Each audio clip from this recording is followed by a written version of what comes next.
നമസ്കാരം. അഹമ്മദാബാദ് വിമാനാപകടവുമായി ബന്ധപ്പെട്ട് ഇപ്പോൾ മറ്റൊരു ദുഃഖവാർത്ത കൂടി പുറത്തു വരികയാണ്.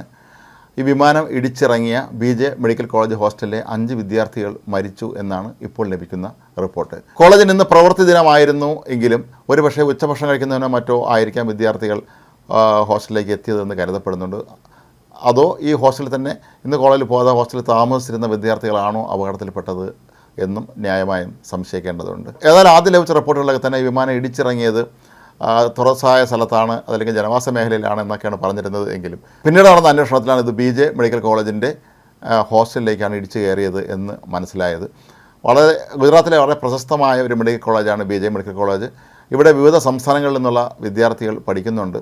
വളരെ പ്രഗത്ഭരായ വിദ്യാർത്ഥികളാണ് ഈ കോളേജിൽ പഠിക്കുന്നത് എന്നാണ് പൊതുവെ കരുതപ്പെടുന്നത്. അതുകൊണ്ട് തന്നെ ഇവർ ഏതൊക്കെ സംസ്ഥാനങ്ങളിലുള്ളവരാണ് മരിച്ചത് എന്നുള്ളത് സംബന്ധിച്ച വിശദാംശങ്ങൾ ഇനിയും ലഭ്യമായിട്ടില്ല. വിമാന അപകടം നടന്നതിന് തൊട്ട് പിന്നാലെ തന്നെ ഇവിടെയും രക്ഷാപ്രവർത്തകർ ഓടിയെത്തിയിരുന്നു. ഈ വിമാനത്തിൻ്റെ അവശിഷ്ടങ്ങൾക്കിടയിൽ നിന്ന് ഈ കെട്ടിടത്തിനുള്ളിൽ കുടുങ്ങിപ്പോയ പലരെയും വീണ്ടെടുക്കാനുള്ള ശ്രമമാണ് അവർ നടത്തിയത്. ഒരുപക്ഷെ അതിൻ്റെ കൂടി ഫലമായിട്ടായിരിക്കാം 5 പേർ മരിച്ചു എന്ന വാർത്ത ഇപ്പോൾ പുറത്തു വരുന്നത്. ഏതായാലും കൂടുതൽ വിദ്യാർത്ഥികൾക്ക് ജീവഹാനിയൊന്നും ഉണ്ടായതായി റിപ്പോർട്ടില്ല. ചിലപ്പോൾ കൂടുതൽ വിദ്യാർത്ഥികൾക്ക് പരിക്കേറ്റിരിക്കാനുള്ള സാധ്യത തള്ളിക്കളയാൻ കഴിയില്ല. കാരണം ഒരു വിമാനം ഒരു കെട്ടിടത്തിനുള്ളിലേക്ക് ഇടിച്ചു കയറുക എന്ന് പറയുന്നത് അതിഭീകരമായ ഒരവസ്ഥയായിരിക്കും അവിടെ ഉണ്ടാക്കുന്നത്. പലപ്പോഴും വിദേശ രാജ്യങ്ങളിലൊക്കെ തന്നെ ഇത്തരം ജനവാസ മേഖലകൾ കെട്ടിടങ്ങളിലേക്ക് വിമാനം ഇടിച്ചു കയറുമ്പോഴുണ്ടാകും ദുരന്തത്തെക്കുറിച്ച് നമ്മൾ പലപ്പോഴും വാർത്തകൾ നൽകിയിട്ടുള്ളതാണ്.